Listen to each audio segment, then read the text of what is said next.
Have you seen the MVP odds that came out this week?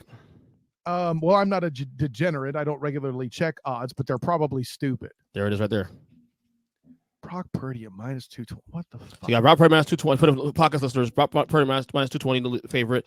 Lamar Jackson plus 470. Dak Prescott plus 700. Josh Allen plus 1,000. McCaffrey plus 1,800. Wow, 1,800. Jalen Hurts after last night's game plus 1,800. Two things that stand out to me here. Number one, where the fuck's Tyreek Hill?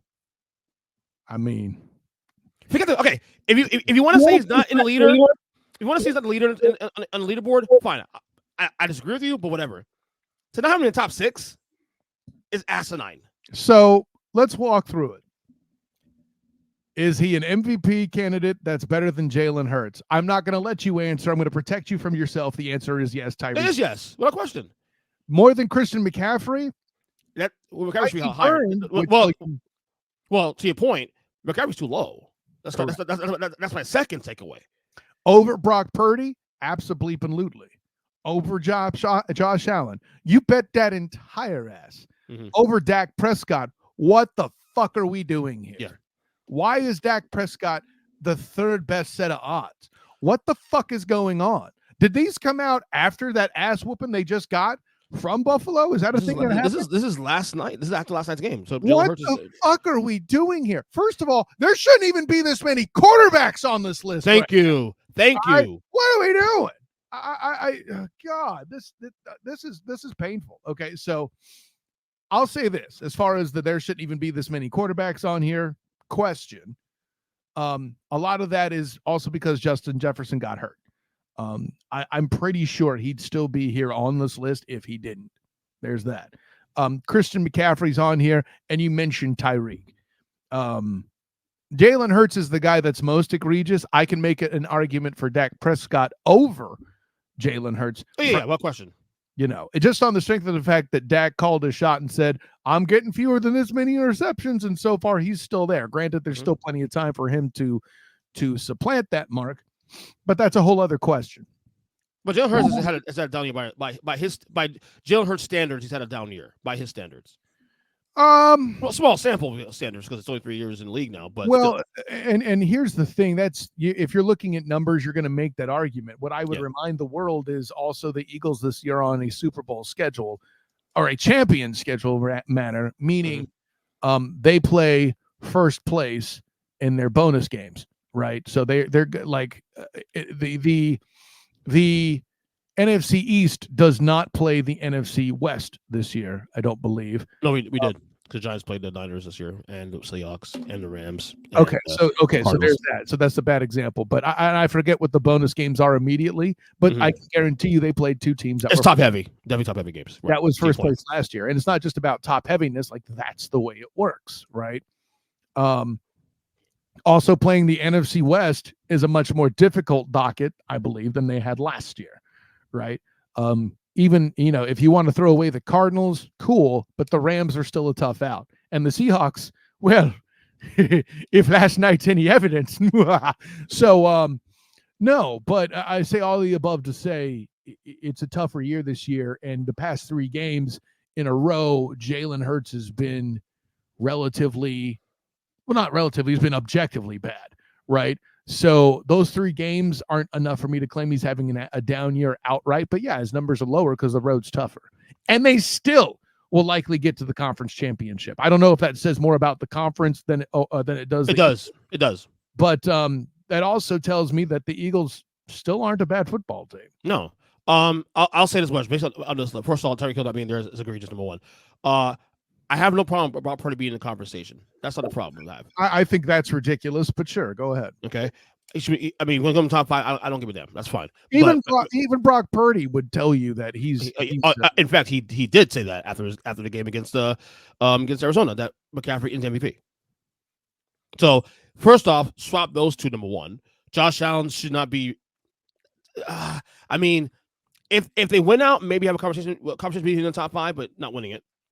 Lamar is the guy I think really we should be looking at a little more now this late in the year. If there's what we've seen, if it has to be a quarterback, which it shouldn't, but if it has to be the quarterback, if you're a national writer, I plead with you. If you're going to do that bullshit, make sure you pick Lamar at least. I'll say this much: you take Lamar Jackson off the Ravens, what are they right now? Oh, by the way, he lost Mark Andrews like a month and a half ago, and they haven't lost a game since. Yeah, And, you would think he would struggle, but the same guy. Yeah, the same guy that. Oh, well, he can't throw the ball. Oh, you not paying attention? Oh, hey, man, listen. Like, stop. Quit moving the goalposts because of Lamar Jackson. I'm done with it. I'm done with it. Well, and I'll say this: Lamar Demetrius Jackson may put himself in a position to become a Hall of Fame candidate if and when he wins the Super Bowl this year. Oh, if he wins it this year, yeah. And the reason why I'm putting that out here, Ernest Christian, is I feel like the past 2 seasons, you and other people with whom I do pod forget the Ravens are dangerous simply because of Lamar Jackson's injury history, which you have to love the delicious irony in a year where quarterbacks are dropping like flies. This MFer is still upright and capable and leading his team in games in rushing yards without his running backs being completely destroyed. It's almost as if that the offensive coordinator changed and took some of the heat off of the run game so there weren't so many injuries there. What? And by the way, have we seen Old Bones Jones, meaning Odell Beckham Jr., play anything close to this since the Super Bowl where he got hurt with John Matthew Stafford? Nope. I'll answer it for you. No, the bleep we haven't. So, and by the way, he's just doing this in the toughest division of football. Yeah. Oh, by the way, we forgot that. So that's my gripe with the MVP right now. Honestly, is that Lamar should be right in the conversation. Brock, whatever, too high. But McCaffrey should be. I mean, to me, Tyreek Hill should be the leader still. I mean, I know they won this week against the Jets, but come on now. The only way Tyreek will be in the conversation is if he gets 2,000 yards, and that won't happen. So right. I listen. I did my part to declare him the student of the game midseason MVP.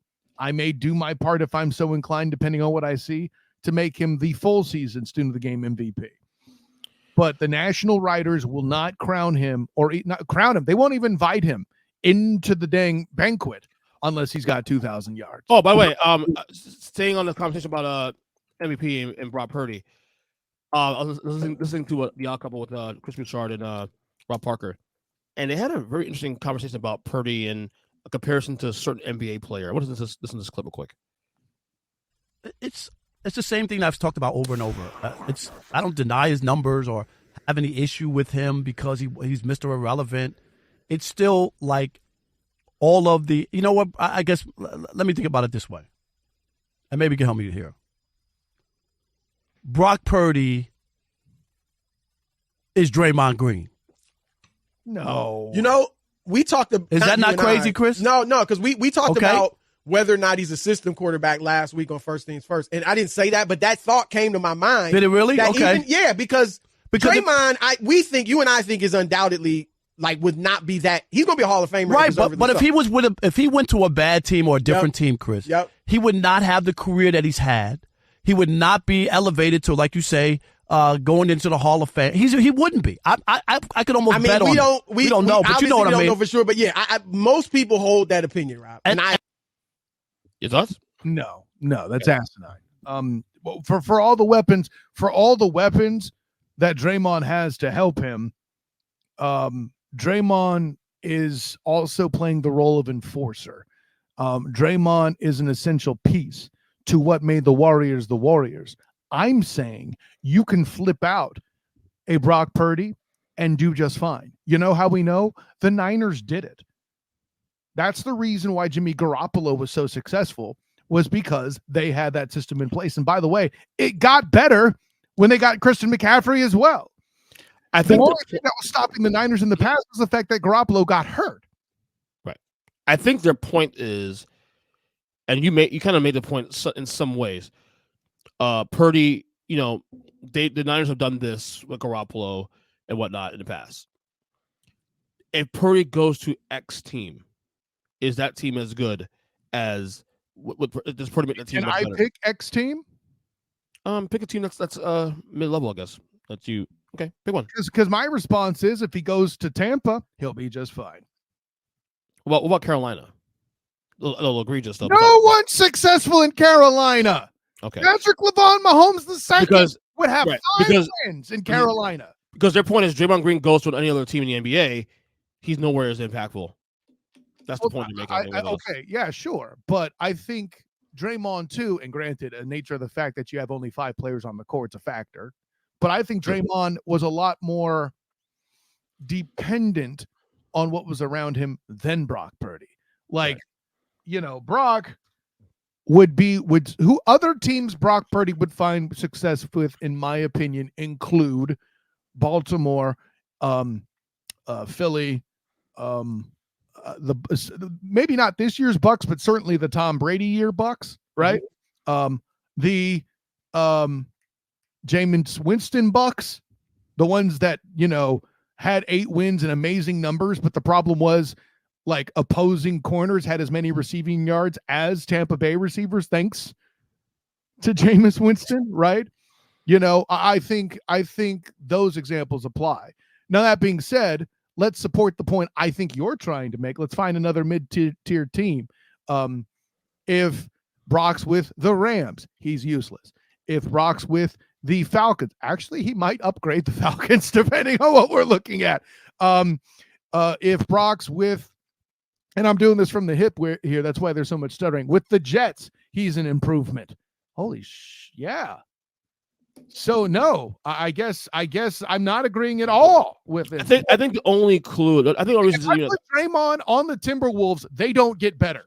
I think the only reason is a conversation at this point now is that we saw, and it's obviously forgotten now because how good they've been in the last 2 months now, is that when you took away Trent Williams, you took away Deebo Samuel for 3 weeks, they lost 3 games in a row. Well, okay, that is not. That's what they're using as the example. They've missed Deebo enough in years past and been just fine. Deebo Samuel only lately has been finishing seasons. When he started, he was not. Okay, so that's a bad example. The case in point is Trent Williams, be it with Garoppolo, be it with anybody, is what brought this team down. Right.